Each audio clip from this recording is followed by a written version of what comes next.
Shalom, peuple de Dieu, bienvenue à notre plateforme de méditation intitulée Méditons ensemble. En ce samedi 7 février 2026, nous allons méditer dans le livre des Proverbes. Mais avant, prions.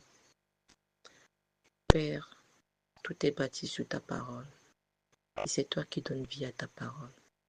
Ce matin encore, Seigneur, nous venons nous abreuver à ta parole et te supplions, Père, de nous remplir. Aussi, Seigneur, nous te supplions, prends le total contrôle.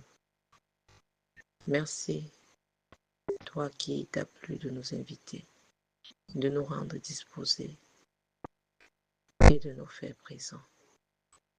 Yahweh, prends le total contrôle. Édifie-nous totalement et entièrement. Dispose-nous, remplis-nous pour la gloire de ton seul nom. Au nom de Jésus. Amen. Proverbe, chapitre 21, verset 13. Je lis pour nous dans la version 8 secondes au nom de Jésus.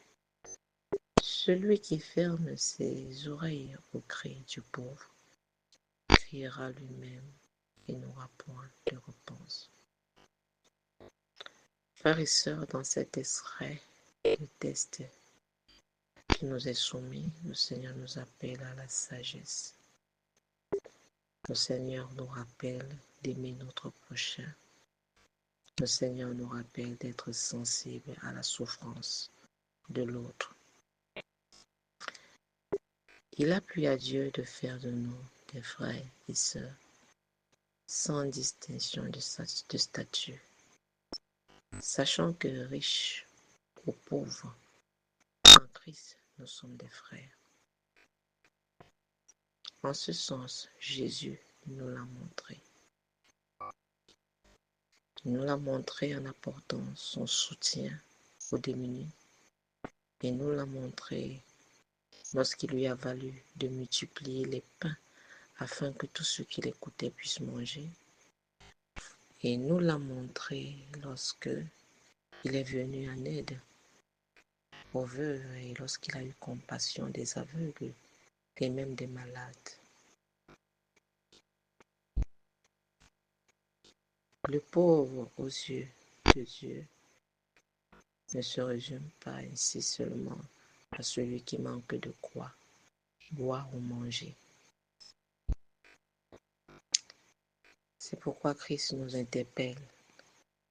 Il veut que nous soyons comme lui, attentifs au cri de ce bon nombre de personnes qui, d'une manière ou d'une autre, se sont retrouvées en souffrance parce que l'amour du prochain est de moins en moins pratiqué au milieu de nous. Nous allons remarquer, bien aimés, que nous sommes de plus en plus égoïstes, égocentriques. Nous voulons tout pour nous, rien pour les autres. Nous ne recherchons plus le bonheur qu'il y a dans le donner. Mais le Seigneur nous dit aujourd'hui qu'il serait mieux pour chacun de nous d'ouvrir nos oreilles au cri des pauvres. Car c'est en cela que nous ouvrirons aussi les portes des grâces de nos vies. Retenons que celui qui vient en aide à une personne démunie ou en souffrance l'a fait à Dieu lui-même. Amen. Nous allons prier ce matin de nouveau en faveur des enfants. Nous allons prier pour être des aides pour ces orphelins, pour ces démunis, pour ces enfants qui n'ont pas eu l'opportunité d'aller à l'école parce qu'il n'y a eu personne pour les secourir. Toi et moi allons prier à Dieu pour qu'il nous remplisse de ses capacités qu'il a présentées hier au travers de Jésus. Amen. Père, au nom de Jésus, Dieu de toute capacité, Dieu qui peut remplir des vases vides que nous sommes, nous venons crier à toi, Seigneur, pour être des soutiens pour ces enfants démunis. pour être des soutiens pour ces enfants qui n'ont pas eu à aller à l'école. Nous te supplions, ô Dieu, aide-nous à être une aide pour quelqu'un qui a attendu voir qu'on paye ses études, pour cet enfant qui a passé toute la journée sans manger et qui est venu frapper à notre porte. Oui, Père, fais de nous ces personnes pour accueillir ce bon nombre d'enfants qui se sont retrouvés seuls et qui ont besoin de soutien.